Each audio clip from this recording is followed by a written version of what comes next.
Kosova është vendi vetëm në Evropë, e madje edhe në botë, ku shumë ma vështirë është me qenë përkras, simpatizant i pushtetit, se sa i opozitës. Pse? Hallkat kryesore të pushtetit, si pushtetit politik, si pushtetit ekonomik, si pushtetit mediatik, si pushtetit gjyqësor të drejtësisë, janë në duart e njerëzve të opozitës. Prandaj, njerëzit e pushtetit në këtë vend përndiqen, ju nxihet jeta, degradohen, stigmatizohen, pra ju bëhet jeta ferr. Sepse në momentin që ekziston si i tillë, konceptohet si i tillë, ati me njëherë i fillojnë linqimet dhe përndjekjet.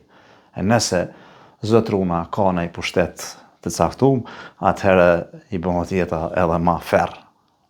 E nëse e tregon në sukses në qeverisja, edhe ma ferr.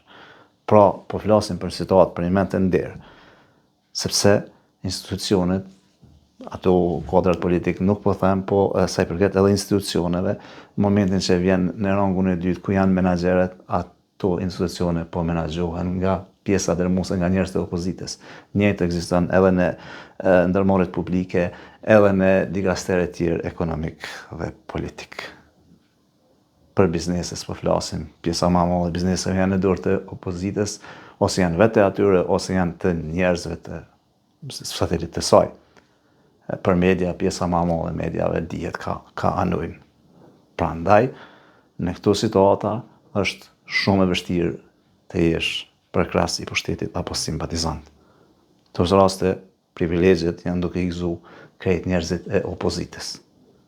Pasi që fuqia derivan nga atje, pavarësisht nominalisht janë pushtet ta, mirë po pushteti faktik është dika tjetër. Prandaj, në Kosovë nuk ka autokraci qeveritare, por në Kosovë ka autokraci opozitare. Një term i cili nuk njihet në botë, mirë po ne jemi vend sui generis. Pra, jemi shpallë sui generis, e quajmë veten sui generis, edhe në këtë aspekt jemi sui generis.